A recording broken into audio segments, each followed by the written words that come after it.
GMR airports limited Bharat के airports की रीढ़। क्या आप जानते हैं कि भारत के कुछ सबसे आधुनिक और व्यस्त हवाई अड्डों के पीछे किस कंपनी का नाम है? जीएमआर एयरपोर्ट्स लिमिटेड एक ऐसी कंपनी जो न सिर्फ उड़ानों को संभाल रही है बल्कि भारत की उड़ान को भी आकार दे रही है। दोस्तों, मैं संतोष आपका स्वागत करता हूं। सबसे पहले हम कंपनी का ओवरव्यू देखेंगे।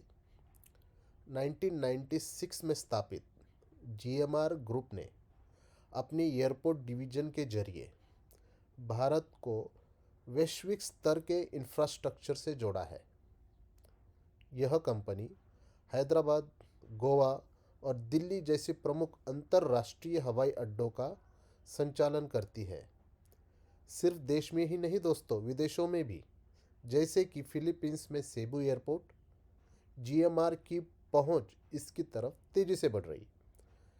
इसकी प्रमुख परियोजनाएं इस प्रकार हैं: राजीव गांधी अंतर्राष्ट्रीय हवाई अड्डा Hyderabad, Goa Mopa international airport, Bhogapuram greenfield airport जो कि निर्माणाधीन है।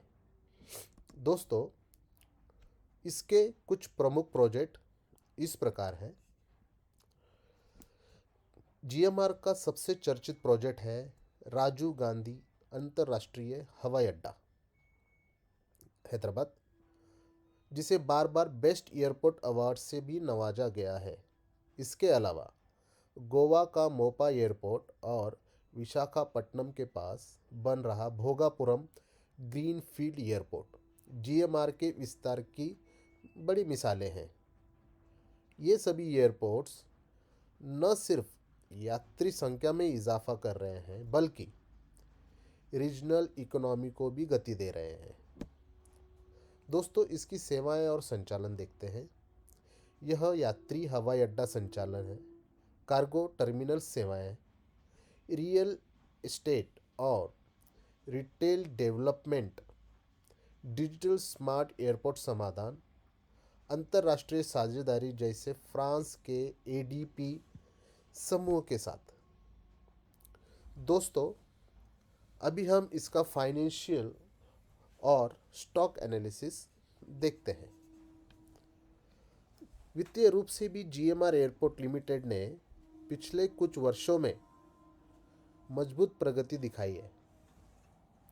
हाल ही में कंपनी ने कई करार और निवेश साझेदारियां की है, जैसे फ्रांस की एडीपी के साथ।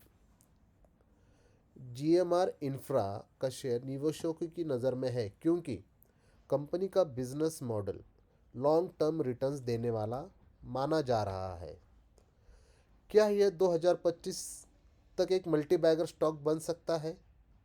विशेषज्ञ इसकी संभावनाएं जरूर देख रहे हैं। तो चलिए दोस्तों, हम इस स्टॉक का एनालिसिस करते हैं। जीएमआर एयरपोर्ट्स लिमिटेड, जिसका टाइम फ्रेम हमने 3 मंथ्स का रखा हुआ है, यानी क्वार्टरली। इसका इन्वेस्टमेंट टाइप लॉन्ग टर्म है। दोस्तों, सबसे पहले मैं बता दूं कि मैं कोई सेबी रजिस्टर्ड एडवाइज़र या फाइनेंशियल एडवाइज़र नहीं हूं। यह एक एजुकेशनल पर्पस के लिए है। तो दोस्तों, इस स्टॉक में मुझे ऐसी कौन सी चीज़ इंटरेस्टिंग लगी जो मेरे इस रडार पे आया है। दोस्तों, अगर हम देखेंगे तो इसने 2007 में इसका 116-17 का हाई लगाया था, जिसके बाद पुनः ये 70 तक लगभग आया था 2009 में। 2009 के बाद इसने 2023 अक्टूबर को इसने ब्रेकआउट दिया था और वापस से जनवरी 2025 में रिटेस्ट करके ये थोड़ा बुलिश बन रहा है। तो इसे हम एक अच्छी खासी सपोर्ट लाइन कह सकते हैं। दोस्तों, मेरी नज़र से इसमें एंट्री यानी पेपर ट्रेड की 2 से 3 संभावनाएं बनती है।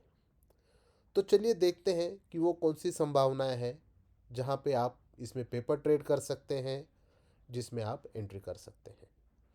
सबसे पहले आप इसकी जो करंट प्राइस है इसके ऊपर कुछ क्वांटिटी में आप पेपर ट्रेड कर सकते हैं। दूसरी संभावना यह है दोस्तों कि यह कुछ समय इस बॉक्स में बिताए, जो कि संभव है, थोड़ा साइडवेज हो जाए।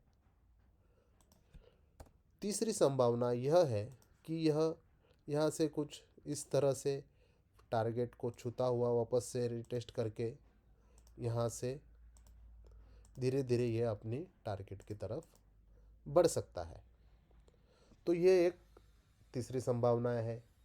तो दोस्तों, यदि आपको इसमें पेपर ट्रेड करना है तो शुरुआत में छोटी क्वांटिटी में इन्वेस्ट पेपर ट्रेड करें। दूसरा, आप इसमें वीकली या मंथली इसमें स्टॉक में आप पेपर ट्रेड में एसआईपी कर सकते हैं।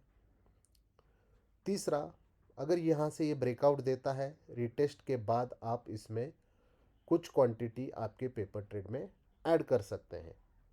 तो आने वाले समय में दोस्तों हम 120 और 228 का टारगेट हम पेपर ट्रेड में देख सकते हैं। दोस्तों, सबसे पहले आप समझ लें कि यह एक लॉन्ग टर्म का स्टॉक है जिसमें आपको वक्त बिताना पड़ेगा।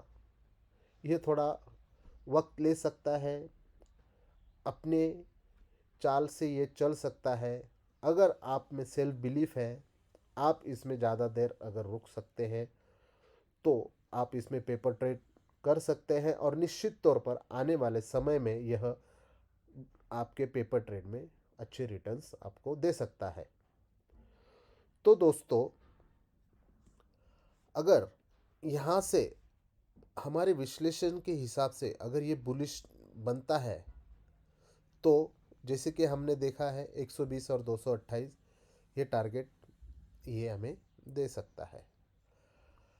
अभी इसकी जो भविष्य की जो दिशा है वो इस तरह है।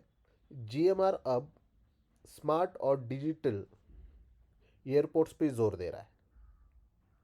इसका मतलब यह है दोस्तों कि हम अगर इसमें पेपर ट्रेड करना है तो हमें इसकी भविष्य की दिशा भी समझनी पड़ेगी कि हम जिस स्टॉक में पेपर ट्रेड कर रहे हैं क्या वो हमें अच्छा रिटर्न्स दे सकता है। तो यह डिजिटल एयरपोर्ट्स पे जोर दे रहा है जहां एआई यानी आर्टिफिशियल इंटेलिजेंस, ऑटोमेशन और सस्टेनेबिलिटी की बड़ी भूमिका होगी। 2030 तक कंपनी का लक्ष्य यह है कि वह भारत के सबसे ज़्यादा यात्रियों को संभालने वाले एयरपोर्ट नेटवर्क का निर्माण करे। मतलब आने वाले 5 से 7 सालों में यह अपनी दिशा तय कर रहा है। 2030 तक 5 या 5 से अधिक नए airports projects carbon neutral airports की दिशा में यह कदम रख रहा है। एयरपोर्ट्स को एआई सक्षम बनाना, जैसे कि हमने अभी डिस्कस किया, डिजिटल रूप से उन्नत बनाना है और वह डोमेस्टिक और इंटरनेशनल टैरिफ में भी वृद्धि का इसका लक्ष्य है।